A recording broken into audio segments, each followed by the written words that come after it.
pues me gustaría entrar un poquito a describir rápidamente sobre la predicación del Evangelio, ¿sí?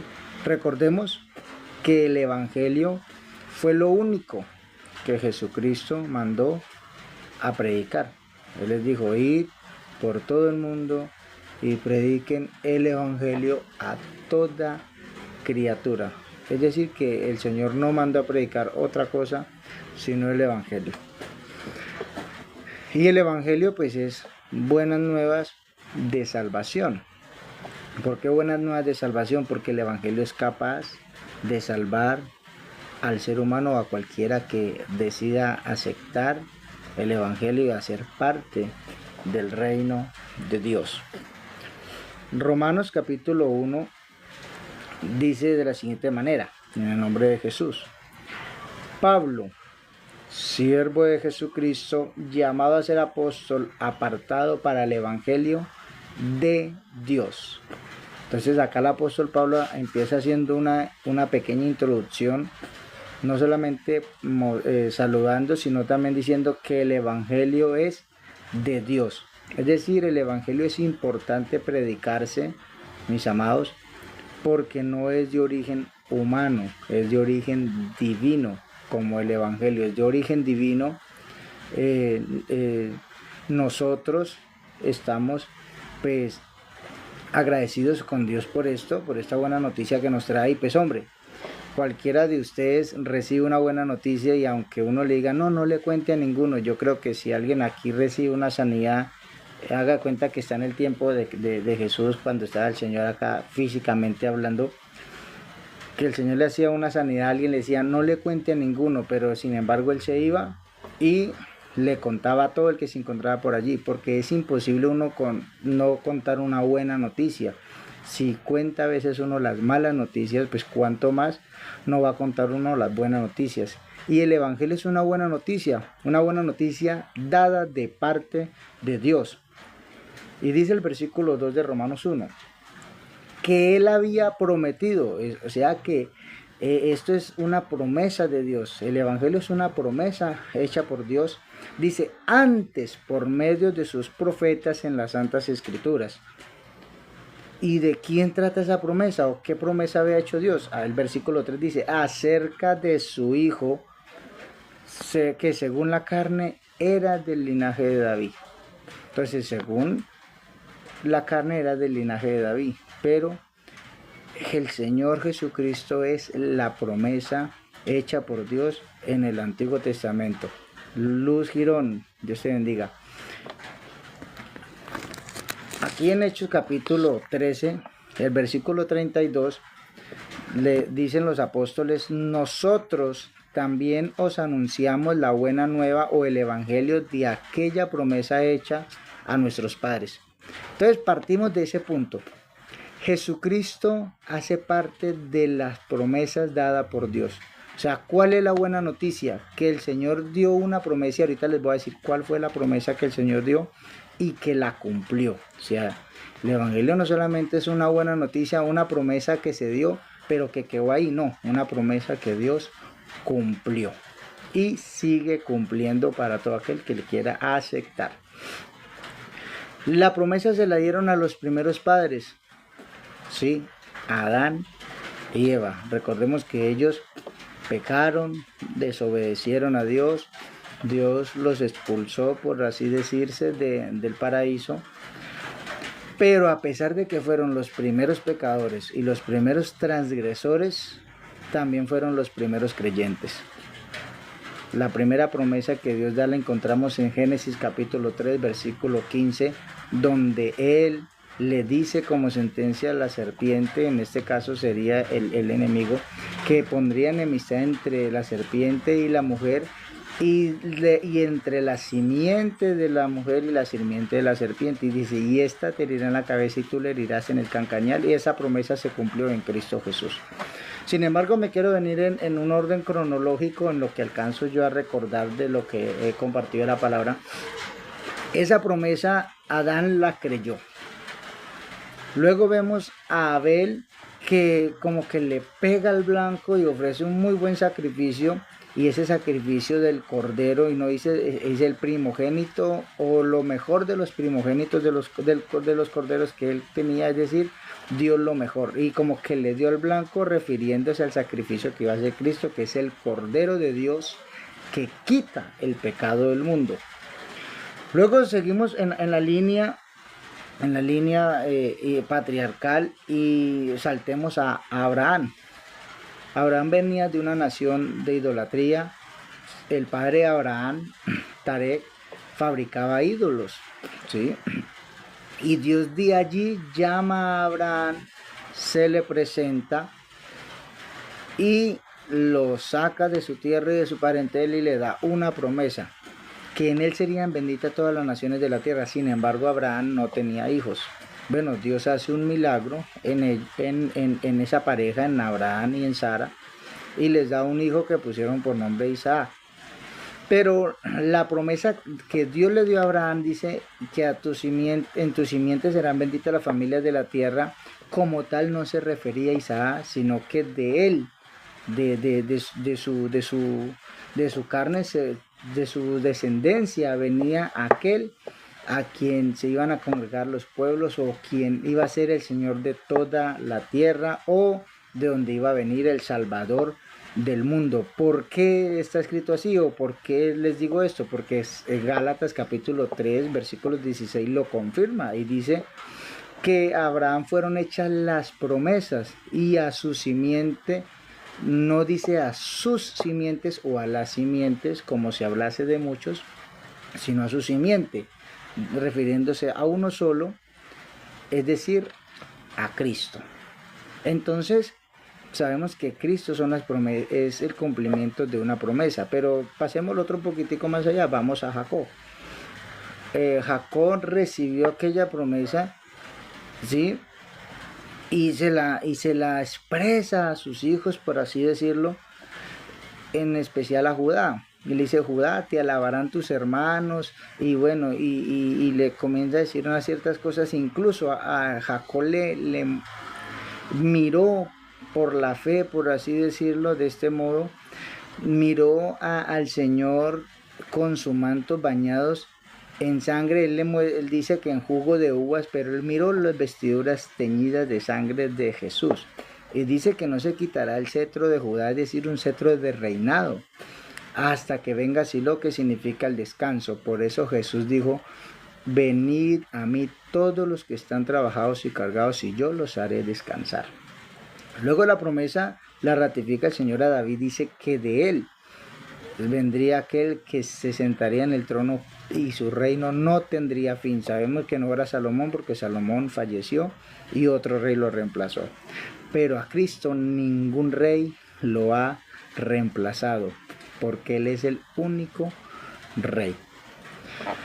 Entonces, siguiendo el pasaje, o siguiendo el orden cronológico de esa profecía, de esta promesa dada a nuestros padres, encontramos al profeta Isaías en el capítulo 7, versículo 14, donde como que da una lucecita cómo va a hacer esto.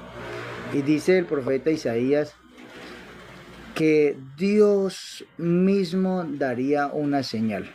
¿Cuál era la señal? Que la Virgen concebiría.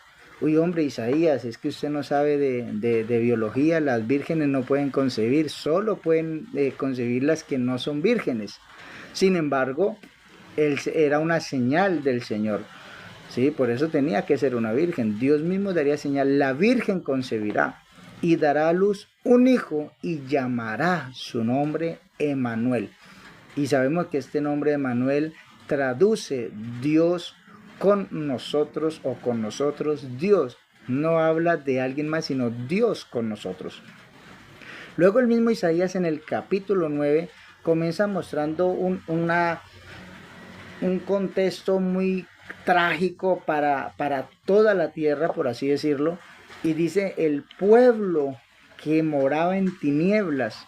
Entonces vemos la situación Y esta luz que resplandeció, porque dice, el pueblo que andaba en tinieblas vio gran luz, y aquellos que andaban en sombras de muerte, luz les resplandeció, pero antes que resplandeciera la luz estaban en tinieblas. Como tal pasó 430 años de silencio de Dios hacia su pueblo, que estaba cautivo en este momento por el Imperio Romano, y como que pensaron que Dios se había olvidado y pocos esperaban la venida del Mesías, y pues, o lo esperaban de otro modo. Y empezando los primeros, los religiosos de la época fueron los que más se fueron en contra de Jesús porque pensaron que era un falso Mesías. ¿Me explico? Entonces estaban en tinieblas, pero la luz le resplandeció. ¿Cuál es la luz? La luz de Jesús. Sabemos que San Juan capítulo 1 dice que Juan vino a dar testimonio de la luz, pero no era de la luz, sino que él vino a dar testimonio de la luz. Aquella luz verdadera que alumbra a todo hombre venía a este mundo. Él se refería al Señor Jesucristo. Entonces, con esto podemos mirar que Jesucristo es una promesa. La manifestación de Jesús en carne fue una promesa dada por Dios. ¿Y cuál fue la promesa que Dios dio siguiendo este parámetro? Podemos nombrar Salmos 14, donde dice, vio Dios a la tierra, a todos los moradores de la tierra, si había un solo entendido que buscara a Dios. Pero ¿qué creen? No encontró ninguno. Dijo, no hay ni uno. Todos se han corrompido, no hay quien haga lo bueno, no hay ni siquiera uno que busque a Dios. Como la situación era terrible, y Romanos capítulo 3 dice, por cuantos todos pecaron y están destituidos de la gloria de Dios, no había nadie que pudiera hacer algo para redimir a la humanidad. Entonces, el Señor se plantea una pregunta. Los que la quieren leer, está en Isaías 52, versículo 5. Él mira la situación del hombre y dice, ¿qué hago aquí? Viendo que mi pueblo está siendo llevado injustamente. De balde han sido vendidos. Y entonces en el 6 muestra la solución. Y dice, por tanto, por esta causa, porque el hombre había sido vendido al pecado, estábamos empeñados en la prendería del diablo, por así decirlo. Dice, por esta causa, mi pueblo sabrá mi nombre, he aquí yo mismo que hablo estaré presente. En otra versión, la nueva versión internacional dice, diré aquí estoy. Entonces Dios mismo se plantea una pregunta y plantea la solución. Por eso es la manifestación en carne. Isaías 35 dice, Dios mismo vendrá y os salvará. Fortalecer las rodillas endebles, decía los de corazones apocados esforzados, no teman que nuestro Dios viene con retribución y con pago. Dios mismo vendrá y os salvará. O sea que la promesa decía que Dios mismo iba a venir. Por eso Emmanuel significa Dios con nosotros. He aquí el nombre de Jesús significa Dios salvando, o Jehová salvando, o Yahweh Salvador, o yo soy el Salvador. Entonces, ya teniendo en cuenta esta promesa dada por Dios, que esto es lo que es el Evangelio de Dios es la promesa hecha a nuestros padres de que iba a venir salvación para la humanidad. Y esa salvación la encontramos solo en Jesucristo. No hay otro Salvador. Alguien puede decir, no, yo soy el Salvador. No le crean, solamente Jesucristo salva. Nadie más puede salvar. Si Pedro hubiera muerto en la cruz como él pretendía en su momento, esa sangre no hubiera limpiado ni un pecado, porque pues Pedro ya era mentiroso, era agresivo, no podía, pero Jesucristo era puro y sin mancha.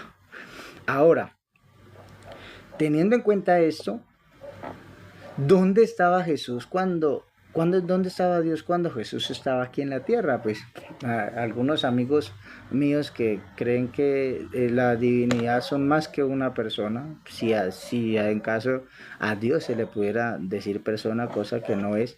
Cosme, Dios te bendiga. No, Dios no es una persona, ¿sí? Dios es espíritu, su naturaleza es espíritu, Él es santo, puro y sin mancha. Nosotros somos personas. Marlon, Dios te bendiga. Entonces, Dios, como es espíritu, y un espíritu no puede morir, pues nadie puede matar a un espíritu. Entonces alguien dirá, bueno, sí, Dios es persona, no, Dios es espíritu. Pero como un espíritu no puede morir, y ahí donde aplica las manifestaciones, por eso hablamos de las manifestaciones de Dios. Nosotros enseñamos mucho sobre las manifestaciones de Dios, y no hay una, hay muchísimas. Dios no se puede ver, ¿sí o no? Se puede sentir. Pero, ¿qué es manifestar? Manifestar es hacerse ver, hacerse notar, mostrarse. Pero, ¿cómo se va a hacer mostrar un ser espiritual? Pues fácil. Dice en Romanos capítulo 1, dice que lo invisible de Dios, su eterno poder y deidad se hacen claramente visibles, como por medio de las cosas hechas, de modo que no tienen excusa. Los cielos cuentan la gloria de Dios y el firmamento anuncia la obra de sus manos. Sin embargo, el Señor se ha manifestado de muchas maneras. Hebreos capítulo 1, versículo del 1 hasta el 3 lo dice así, que Dios, habiendo hablado a nuestros padres por los profetas en otro tiempo y de muchas maneras, ahora nos ha hablado por medio de su Hijo, el cual es la imagen misma de su sustancia. ¿Qué es la imagen misma de su sustancia? Bueno, a Dios no lo podemos ver, pero resulta que si yo me tomo una foto, a pesar de que de pronto ustedes no me vean, pero si ven mi foto y dicen, ese es Alexander, porque la imagen me está haciéndose la parte visible mía, pero es eso poniéndome en el caso de que yo no me pueda ver, ¿no? Pero en el caso de Dios es invisible, y para que lo vieran, porque resulta que el hombre, nosotros los hombres tenemos un decir, ¿no? Decimos ver para creer, ¿sí o no? Creemos eso, ver para creer, uno lo escucha, es muy común. Pero resulta que como Dios sabe eso, entonces vino y se mostró en forma humana. Jesús, el verbo hecho carne. Y entonces, ahorita dice los hombres, lo veo y no lo creo. Live your life. Bueno, bienvenido. Es Kelly. Ay, creo que es Kelly, una amiga mía de hace muchos años, de este bendiga. Entonces me dice, lo veo y no lo creo. Sin embargo, Dios se ha manifestado de muchas maneras, como una zarza. La primera manifestación de Dios fue una voz. Recordemos que por la palabra de Dios fueron hechos los cielos y la tierra. Y dijo Dios y se hizo. Bueno, la palabra de Dios o la voz fue la primera manifestación de Dios.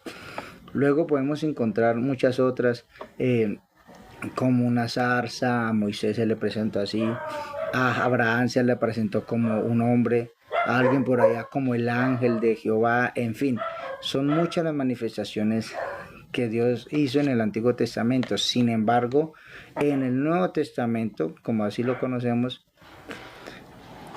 se manifestó en carne, tomando forma de siervo, haciéndose semejante a los hombres. ¿Por qué era necesario esto? Porque para morir tenía que tener un cuerpo mortal.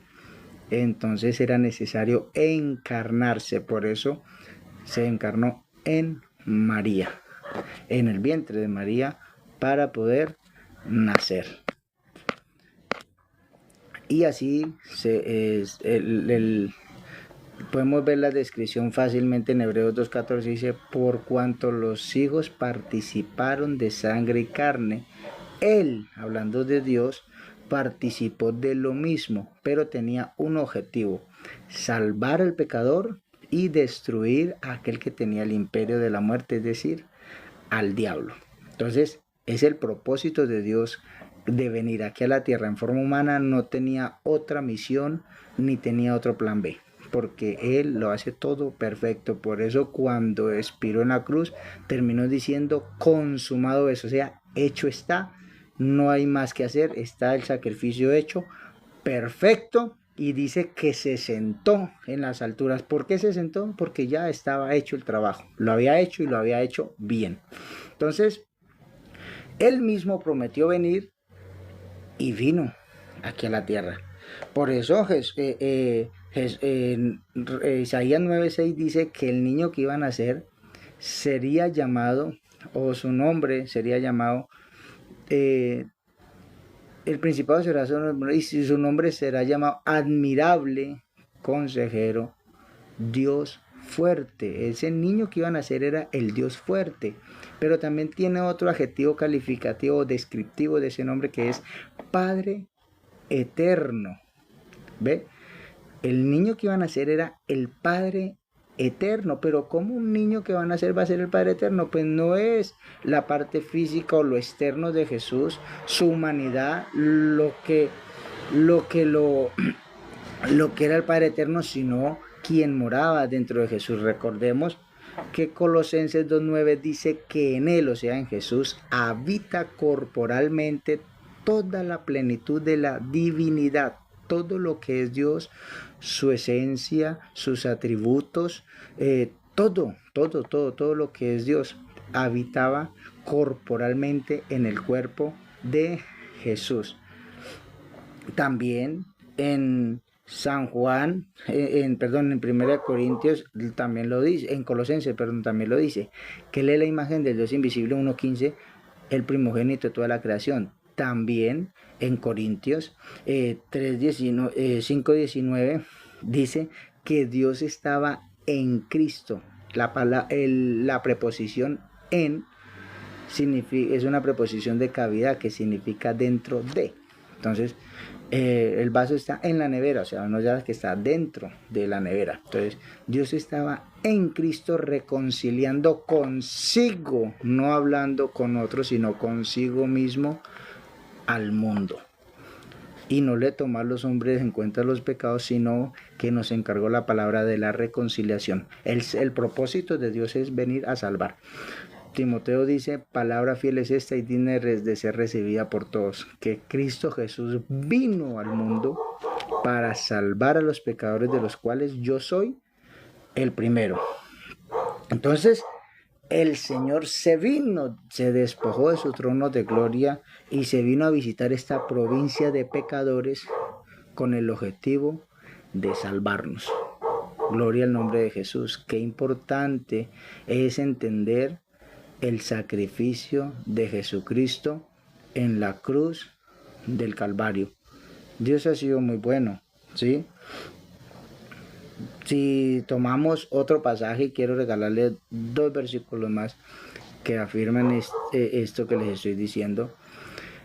La visión del apóstol Juan dice que el Señor se le presentó y les dijo, yo soy el alfa y el omega, el primero y el último, el principio y el fin, dice el Señor, el que es, el que era y el que ha de venir, el todopoderoso. No hay sino un solo todopoderoso, y aquí en este caso era Jesús el que estaba diciendo.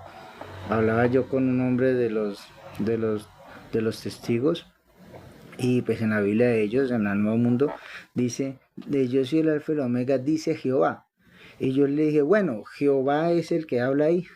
Sí, yo le dije, bueno, lea el versículo 18, que es el mismo contexto de lo que estamos hablando. Y el versículo 18 dice, el que vivo y estuve muerto, mas he aquí vivo por los siglos de los siglos y tengo las llaves de la muerte y de la de. Yo le dije, ¿quién es el que murió ahí? Jehová o Jesús. Bernardo Gutiérrez, se bendiga. Y el hombre se fue, no quiso volver a hablar conmigo, porque si el versículo 8 dice que Jehová y el 18 dice que el que vivo y estuve muerto, más aquí vivo por los siglos de los siglos, significa que el que murió en la cruz del Calvario pues fue Jehová, según la Biblia de ellos. Entonces pues no tuvo más argumento y mejor se fue, y pues todavía lo estoy esperando que venga a hablar conmigo, pero no ha venido. Sin embargo, lo que les quiero decir es que Jesucristo es el verbo de Dios hecho carne. San Juan capítulo 1 comienza diciendo, en el principio era el verbo, o era la palabra era con Dios y la palabra era Dios. Pues sabemos que Dios por medio de su palabra creó todo. Todo lo que existe fue por medio de la palabra de Dios. Y dijo Dios y se hizo. Esa es la palabra de Dios, pero no es alguien ajeno a Dios. Es la primera manifestación de Dios a su creación, por su palabra. Y por su palabra es que nosotros recibimos el nuevo nacimiento. Vea primera de Pedro 1:23. Dice que por la palabra de Dios hemos sido renacidos. La palabra de Dios es la que nos ha limpiado. San Juan 15. dice, vosotros estáis limpios por la palabra, y en fin, puedo seguirle citando versículos referentes a este tema, pero no quiero perder el enfoque de lo que vengo tratando. Dice, en el principio era la palabra era con Dios y la palabra era Dios. Este era en el principio con Dios. Todas las cosas por la palabra fueron hechas y sin él o sin ella, sin la palabra, nada de lo que hubiese sido hecho fue hecho. Y luego sigue bajando el pasaje, hablando del verbo, y quiero detenerme en el versículo 14, que dice, y aquel verbo o aquella palabra fue hecha carne y habitó entre nosotros. ¿Qué quiere decir ahí? Que Jesucristo es la palabra hecha carne. Y vimos su gloria. Gloria como la del unigénito del Padre, lleno de gracia y de bondad. Tomando ese versículo y vamos siguiendo más adelante, donde los discípulos reconocen al Señor Jesús, reconocen que Él es, en especial Tomás, que era el que era más incrédulo, y llama a Jesús Dios. Irá alguien, sí, Tomás lo hizo, sí, Él lo hizo. Eso está en San Juan, en el San Juan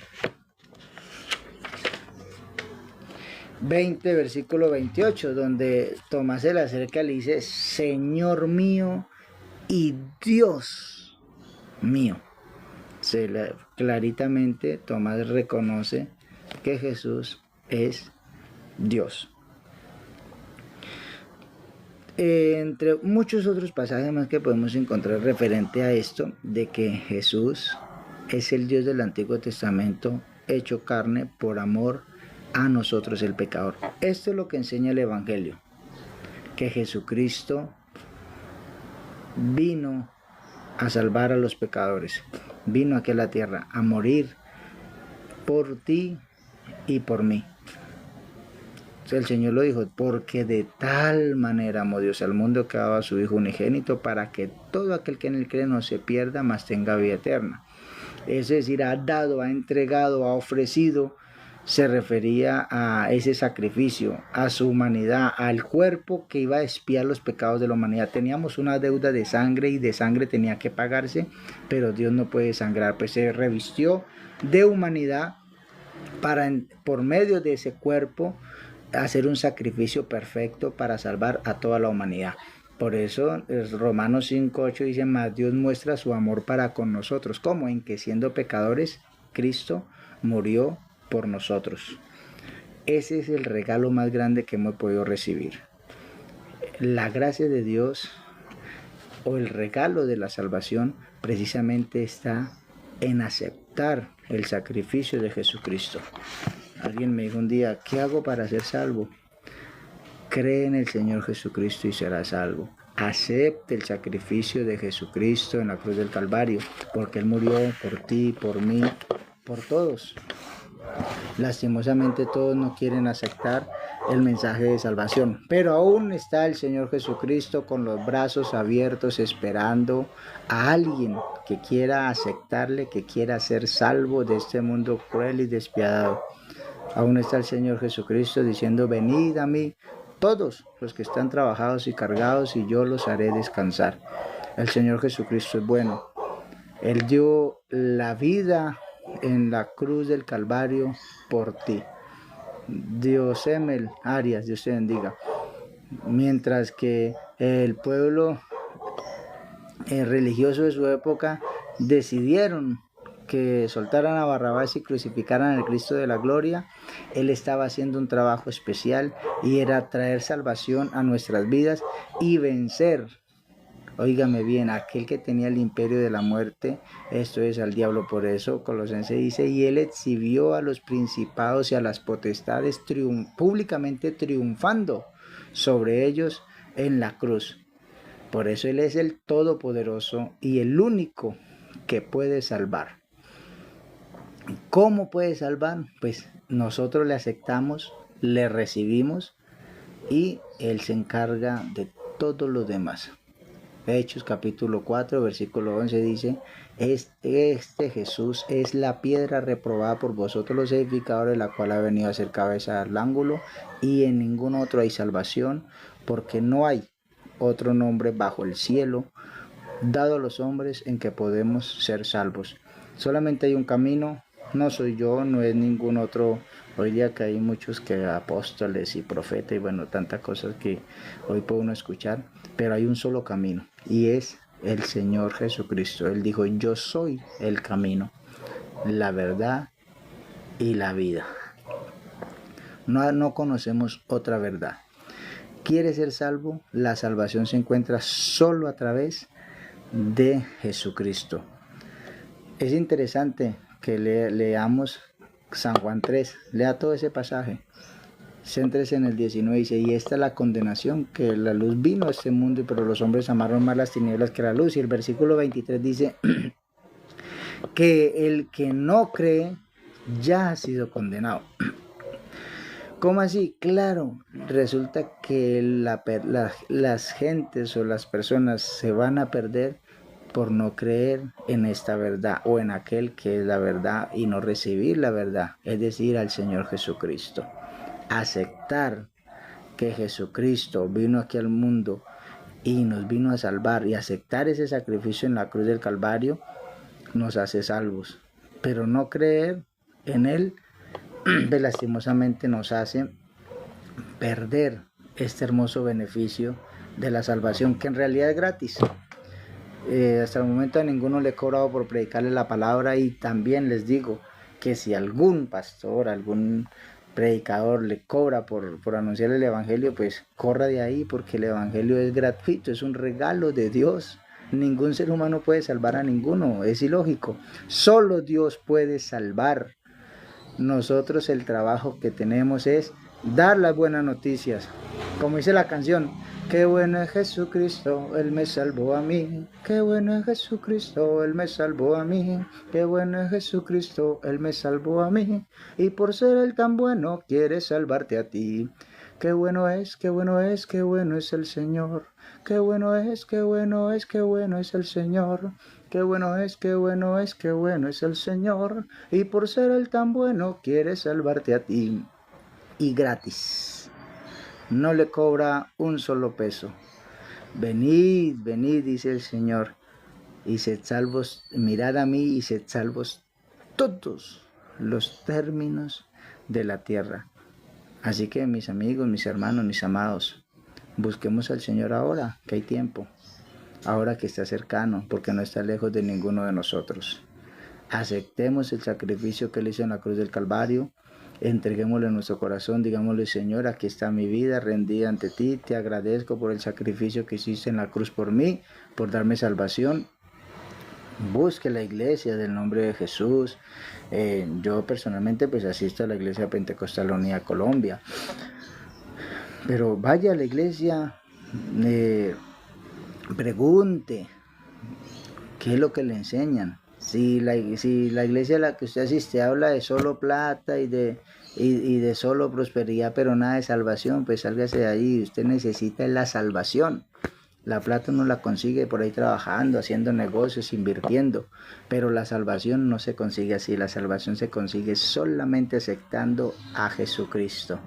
Esto no se les olvide, mis amigos, mis hermanos, mis amados.